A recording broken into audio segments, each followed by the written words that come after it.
तो हेलो बच्चों, कैसे हैं आप लोग। और आज हम करने वाले हैं स्टैटिस्टिक्स।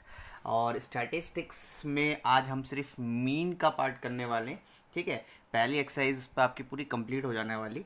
तो स्टार्ट करते हैं बच्चों। तो बच्चों, स्टैटिस्टिक्स से आपके दिमाग में क्या आता है? What is statistics? अब स्टैटिस्टिक्स क्या होता है बच्चों? स्टैटिस्टिक्स में हम मीन पढ़ते हैं, मीडियन पढ़ते हैं, मोड पढ़ते हैं, और सेंट्रल टेंडेंसी को कैसे मेजर किया जाता है वो सब हम इस पर पढ़ते हैं। अब ध्यान से देखिए बच्चों, स्टैटिस्टिक्स कहाँ पे यूज़ होती है? स्टैटिस्टिक्स सबसे पहले स्टैटिस्टिक्स बड़ी बड़ी कंपनीज में यूज़ होती है ना। बड़ी बड़ी कंपनीज में है ना, जहाँ आप वर्क करेंगे हम आगे फ्यूचर में, तो वहाँ पे स्टैटिस्टिक्स का बहुत इंपॉर्टेंट है। ठीक है, एक कंपनी में तो पूरा एक हायर ही कर लेते हैं एक बंदे को कि भाई हमारे कंपनी में देखो आपकी कहाँ पे हमारी कंपनी डाउन हो रही है, कहाँ पे हमारी कंपनी अप हो रही है। तो वहाँ पे इसका काम आने वाला है स्टैटिस्टिक्स का, है ना। वहाँ पे स्टैट्स का बहुत काम आता है। अब स्टैट्स एक सिंपल मेथड से, अगर सिंपल वे से मैं अगर आपको बताऊं कि स्टैट्स क्या होता है, तो देखिए मैं आपको एक एग्जांपल देता हूं कि भाई इंडिया और श्रीलंका का मैच चल रहा था, है ना। इंडिया और श्रीलंका का फाइनल वर्ल्ड कप आपको याद होगा। तो बच्चों, पहले श्रीलंका ने बैटिंग करी और मैंने बैटिंग अनफॉर्चुनेटली देखी नहीं। मैं मार्केट चले गया था, और जैसे ही मैं मार्केट से वापस लौटा, जब मैं मार्केट से वापस लौटा तो उस टाइम श्रीलंका खेल रही थी। मतलब कुछ ओवर्स बचे हुए थे, और बीच में ऐड आया। और ऐड जैसे ही आया तो वहाँ पर मैंने एक वैगन व्हील टाइप का स्टैट्स देखा, ऐसे कर कर कुछ देखा मैंने। ठीक है, यहाँ पे ओवर था, यहाँ पे रन्स थे। तो मैंने उसको सिर्फ ज़्यादा नहीं, आपका 60 सेकंड या फिर मैंने बोलूँ 1 मिनट तक वो रहा, और मैंने पूरा मैच पढ़ लिया। मीन्स क्या कि वो 1 मिनट, सिर्फ 1 मिनट में ना मैंने पूरा श्रीलंका की बैटिंग पढ़ ली। कैसे? देखिए, अब देखो, मैंने देखा भाई पहले ओवर में 10 रन मारे। अच्छा, तीसरे ओवर में विकेट चले गया था एक, जिसमें सिर्फ 4 रन गए। चौथे ओवर में देखो 30 रन मारे। पांचवें ओवर में 2 विकेट गए, 15 रन भी मारे। तो देखो क्या किया मैंने सिर्फ इतनी ज़्यादा इंफॉर्मेशन कितने फ्रैक्शन ऑफ सेकंड्स में ले लिए। समझ में आ रहा है कि भाई बहुत सारी इंफॉर्मेशन जितनी भी थी, मैंने कुछ मिनटों में सारा मैच, मुझे पूरा मैच देखने की ज़रूरत नहीं पड़ी, बस कुछ मिनटों में ही मैंने पूरा मैच पढ़ लिया। समझ में आ रहा है? तो स्टैट्स ये काम करता है कि भाई ज़्यादा इंफॉर्मेशन आपको कुछ मिनट्स में प्रोवाइड करवा देता है ना। जैसे मैंने क्रिकेट का एग्जांपल दिया कि भाई मैंने देखा और मेरे को जल्दी से पता चल गया कि मुझे पूरा मैच देखने की ज़रूरत पड़ी नहीं, तो मैंने तुरंत तुरंत क्या करा, उसको पढ़ लिया कि भाई अच्छा ये ऐसा चला भाई इनका मैच, है ना। और अब ये आगे क्या करने वाले हैं वो स्टैट्स को देख के ही पता करते हैं वो, है ना। तो देखो, अब आपको मैं बता सकता हूँ कि भाई ये स्टैटिस्टिक्स क्या है ना, और इसकी इंपॉर्टेंस क्या है। तब हम आगे बढ़ते हैं। तो बच्चों, आप देखेंगे हम कि मेजर सेंट्रल टेंडेंसी क्या होता है। ए numerical value which represent the entire statistical data is called a measure of central tendency. कोई भी स्टैटिक डाटा को जब मैं रिप्रेजेंट करता हूँ, ठीक है, उसी को क्या बोला जाता है बच्चों? सेंट्रल टेंडेंसी, और मेजर सेंट्रल टेंडेंसी। ठीक है, और different ways of measuring central tendency, 3 तरीके से मैं इसको मेजर कर सकता हूँ। पहला है मीन, दूसरा है मीडियन, तीसरा है मोड। और बच्चों, अब हम सिर्फ मीन के, पूरा मीन पे फोकस करेंगे आज के इंट्रोडक्शन में। तो चलो मीन पे बनाते हैं। तो बच्चों, अब बता रहे हैं कि मीन क्या होता है। तो बच्चों, व्हाट इज मीन, है ना। अगर मैं बात करूं कि व्हाट इज मीन, और बच्चों आप लोगों को पता ही होगा, 9th में आपने देखा है ना, 8th में भी आपने थोड़ा बहुत तो देखा ही है ना, डाटा हैंडलिंग के बारे में। तो आपको पता होगा हल्का हल्का कि मीन क्या होता है। मीन बच्चों बेसिकली क्या होता है? एवरेज होता है। क्या होता है? एवरेज। अब सिंपल भाषा में अगर मैं आपको बताऊं, तो भैया अगर आपने कभी देखा होगा कि विराट कोहली अगर बैटिंग करने आ रहा है, तो उसका एक स्टैटिस्टिक्स आता है नीचे, और उस पर लिखा हुआ होता है एवरेज। और एवरेज में लिखा हुआ होता है लेट सपोज 52, है ना, कुछ भी लिख सकते हैं। तो ये एवरेज क्या होता है बच्चों? इस एवरेज को मैं आपको अच्छे से डिटेल में बताता हूं। लेट सपोज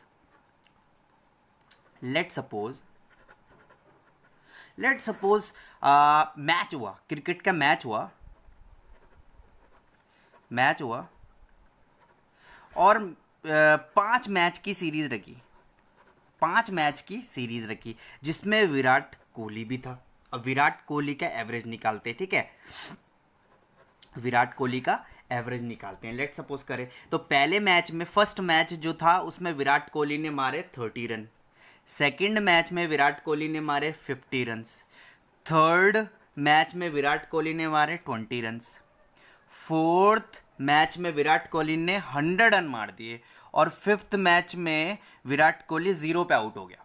तो अगर मैं बोलूं कि भाई इस 5 मैच का एवरेज निकालो विराट कोहली का, तो हम कैसे निकालेंगे बच्चों 5 मैच का एवरेज विराट कोहली का? तो देखिए, तो मीन क्या होगा, सिंपल की भाषा में अगर मैं आपको बोलूं तो इसमें मीन क्या हो जाएगा बच्चों, इसमें मैच होगा सम ऑफ मैचेस, ठीक है, अपॉन टोटल मैच प्लेड, कितने उसने रन मारे, है ना, सम ऑफ रन्स लिखेंगे, सॉरी, सम ऑफ रन्स, है ना। तो कितने रन्स मारे उसने, देखो 30 पहले मैच में, दूसरे मैच में 50, तीसरे मैच में 20, चौथे मैच में 100, और पांचवें मैच को भी मैं इंक्लूड करूंगा विच इज 0। और कितने मैच खेले बच्चों, 1 2 3 4 5 5। तो देखो जो मेरे पे मीन आने वाला है बच्चों, मीन कितना आ जाएगा, इसको हम ऐड करेंगे तो ये आ जाएगा 200/5, और इसको काटेंगे तो एवरेज आ गया बच्चों मेरे पे 40 का। तो जो मेरे पे मीन हो गया विराट कोहली के 5 मैच का, वो कितना आ गया, 40। तो आपको समझ में आ गया होगा बच्चों कि मीन क्या होता है ना।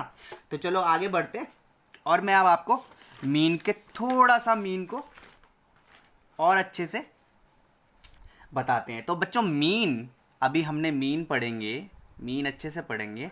अब मीन बच्चों 2 तरीके के होते हैं, 2 तरीके के क्वेश्चंस आते हैं मीन में। एक होता है बच्चों अनग्रुप डाटा, अनग्रुप डाटा, और दूसरा होता है बच्चों मीन में ग्रुप डाटा। तो बच्चों अनग्रुप डाटा का केस जो है ना, अभी मैंने विराट कोहली वाला जो केस दिया, विराट कोहली वाला जो केस दिया वो किसका है बच्चों, वो अनग्रुप डाटा में आएगा। कौन से ग्रुप में, वो अनग्रुप डाटा में आएगा बच्चों। ये अनग्रुप डाटा है, ठीक है, मुझे इस पर कोई ग्रुप नहीं दिया है, ये होता है अनग्रुप डाटा। ये वाला विराट कोहली का केस जो मैंने अभी अभी बताया, ये वाला केस ये आएगा अनग्रुप डाटा में। और ग्रुप डाटा में क्या आता है बच्चों, जैसे कि 0 से 10, 10 से 20, 20 से 30, 30 से 40, 40 से 50, ये वाले केस जो होते हैं ना बच्चों, ये होते हैं ग्रुप डाटा के केस, है ना। तो ये वाले केस अभी हम ग्रुप डाटा के केस अच्छे से करने वाले हैं, ठीक है। तो देखिए इस ग्रुप डाटा का केस अभी हम करते हैं, ठीक है। चलो इस ग्रुप डाटा के केस में आते हैं अभी। तो बच्चों ग्रुप डाटा की बात मैंने अभी आपको की थी, जैसे 0 से 10, 10 से 20, 20 से 30। तो बच्चों अब हम ग्रुप डाटा में मीन निकालेंगे। मीन बच्चों 3 तरीके से मैं निकाल सकता हूँ, 3 टाइप से मैं निकाल सकता हूँ। एक होता है बच्चों डायरेक्ट मेथड से भी निकाल सकता हूँ मैं मीन, एक होता है बच्चों शॉर्टकट मेथड, या फिर मैं इसको बोल सकता हूँ एज्यूम्ड मीन, और थर्ड मेथड है बच्चों स्टेप डेविएशन मेथड। तो ये तीनों मेथड आपको सीखने होंगे, और ये बहुत ही ईजी है बच्चों, और स्टेप बाय स्टेप मैं आपको इसमें बताऊंगा, ठीक है। तो सबसे पहले हम करते हैं डायरेक्ट मेथड, फिर मैं एज्यूम्ड मीन मेथड बताऊंगा, और लास्ट में मैं बताऊंगा स्टेप डेविएशन। अच्छा बच्चों आप सोच रहे होंगे कि सर ये एक ही क्यों नहीं दिया, 3 मेथड क्यों याद करें। तो बच्चों अभी जब मैं इसको बताता रहूँगा ना, तो आपको पता चलेगा कि कितना इंपॉर्टेंस है इसका, एज्यूम्ड मीन का और स्टेप डेविएशन का। देखो अभी हम पहले डायरेक्ट मेथड करते हैं, ठीक है। तो बच्चों ये देखिए मैंने क्वेश्चन कर लिया है, तो देखिए यहाँ पे मैंने क्वेश्चन लिख लिया है, और मैं अब डायरेक्ट मेथड बताने वाला हूँ। तो देखिए मैंने एक क्वेश्चन लिखा है, यहाँ पे लिखा हुआ नंबर ऑफ प्लांट्स 0 से 2, 2 से 4, 4 से 6, 6 से 8, 8 से 10, 10 to 12, 12 to 14। और ये बच्चों नंबर ऑफ हाउसेज 1 2 1 5 6 2 3। बच्चों ये आपको पहले से ही गिवन होता है, और इसको बोले जाता है बच्चों फ्रीक्वेंसी। इसको डिनोट करता हूँ मैं FI से।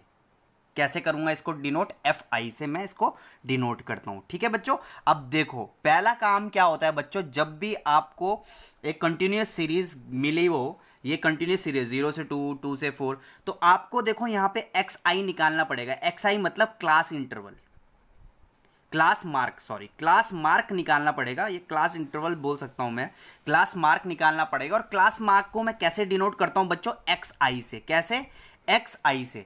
अब ये क्लास मार्क कैसा आता है बच्चों, देखिए मुझे क्या करना पड़ेगा बच्चों, lower limit plus upper limit divided by 2, तो lower limit plus upper limit divided by 2। तो बच्चों देखो 0 + 2 कितना हो जाएगा, 0 + 2/2, तो कितना आ जाएगा बच्चों इसमें, इस केस में आ जाएगा मेरे पे, यहाँ पे मैं एक्स आई लिख लेता हूँ, तो यहाँ पे क्या आ जाएगा 0 + 2/2, तो ये हो जाएगा 1। फिर ऐसे ही करूँगा 4 + 2 कितना हो जाएगा 6, 6 डिवाइडेड बाई 2 कितना हो जाएगा बच्चों 3। अब देखो, अब आपको पूरे डिवाइड करके ऐसे करने की जरूरत नहीं है, टाइम बचाना सीखो। तो देखो इन दोनों में कितना गैप है बच्चों, इन दोनों में कितना गैप है, 1 फिर 3, 2 2 का गैप आ रहा है। तो बस अब आप इसको 2 2 के गैप में फिल करो, तो 2 ये होगा 3, ये यहाँ पे हो जाएगा 5, फिर यहाँ पे हो जाएगा 7, यहाँ पे हो जाएगा 9, यहाँ पे हो जाएगा बच्चों 11, यहाँ पे हो जाएगा आपका 13। तो देखिए मेरे पे एक्स आई आ चुका है, इसको क्या बोलते हैं बच्चों, क्लास मार्क। ठीक है, इसको क्या बोला जाता है, जहां भी ये काम तो आपका एक्स आई तो हम आपको हमेशा निकालना ही पड़ेगा। ये किससे आता है, ये कंटिन्यूस सीरीज से, ये 0 से 2 इससे ही बनता है। क्या होता है, lower limit plus upper limit divided by 2 करके आता है एक्स आई मेरा। ठीक है, तो देखो मेरा एक्स आई आ गया। एफ आई आपको पहले से गिवन होता है विच इज फ्रीक्वेंसी।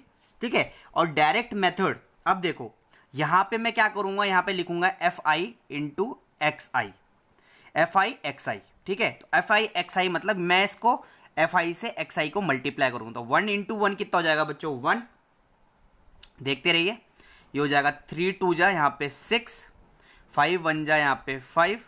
ठीक है, फिर 7 5 जा 35, फिर 6 9 जा 54, 11 2 जा 22, और 3 × 13 ये हो जाएगा 39, है ना। तो देखिए ये मैंने क्या कर लिया, ऐड कर लिया इसे, तो देखो कितना इजी हो गया ये।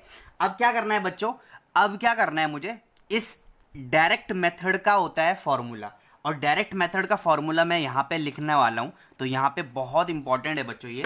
तो देखिए डायरेक्ट मेथड का पहले मैं फॉर्मूला लिखता हूँ। डायरेक्ट मेथड ये होता है एक्स डैश, इसको या फिर मैं आप मीन भी लिख सकते हो, कोई दिक्कत की बात नहीं। Mean equals to sigma F I X I upon sigma F I. अब ये बच्चों सिग्मा क्या होता है, सिग्मा होता है समीशन, इसको बोलते हैं सम, ऐड करना इसको बोलते हैं समीशन या फिर सम करना। ठीक है, अब देखो सिग्मा एफ आई एक्स आई है यहाँ पर, अब देखिए sigma F I X I upon sigma F आई, तो देखो यहाँ पे एफ आई एक्स आई ये है, तो यहाँ पे मैं क्या कर देता हूँ, इसका सम कर देता हूँ, तो सिग्मा एफ आई एक्स आई, इन सबको आप ऐड करोगे बच्चों तो आप पे कितना आने वाला है, इसका एडिशन करके 162। ठीक है जी, और अब आपको फॉर्मूले में अगर आप देखोगे तो सिग्मा एफ आई भी है, फ्रीक्वेंसी का भी एडिशन हो रहा है, तो इसका भी आप पूरा ऐड करोगे तो बच्चों इसका कितना समीशन आ रहा है, सिग्मा एफ आई यहाँ पर आ रहा है बच्चों 20। सिग्मा क्यों लिखा है पता है ना, इस सब का समीशन। तो देखिए यहाँ पे आ गया 162 और सिग्मा एफ आई आ गया 20। तो बस बच्चों अब मुझे कुछ नहीं करना, सीधे सीधे फॉर्मूले लगाऊंगा और मेरा डायरेक्ट मेथड कितना इजीली आ चुका है। तो सिग्मा एफ आई एक्स आई कितना आया बच्चों मेरे पे 162, और सिग्मा एफ आई कितना आया बच्चों मेरे पे 20। तो बच्चों कितना हो जाएगा 2 1 जा 2 8 जा 2 1 जा, 0 हटाया पॉइंट लगाया, तो देखो जो मेरे पे मीन आया बच्चों वो आ गया 8.1। कितना आ गया बच्चों मेरे पे मीन 8.1। तो ये बच्चों है मेरे पे डायरेक्ट मेथड, इसको बोला जाता है बच्चों डायरेक्ट मेथड। ये आप अच्छे से देख लीजिए, बहुत ही इजी है बच्चों ये डायरेक्ट मेथड। आपको कुछ नहीं करना, पहला काम तो आपको क्लास मार्क तो आपको हमेशा निकालना ही पड़ेगा, वो आपको कंटिन्यूस इससे निकलता है। ठीक है, और एफ आई आपको पहले से ही गिवन होती है, तो भाई x I into F I करना है, समीशन कर देना है। ठीक है, और सिग्मा एफ आई से डिवाइड कर देना है, तो आपका डायरेक्ट मेथड का फॉर्मूला ये है, और इससे आपका मीन आ जाएगा। तो देखिए ये था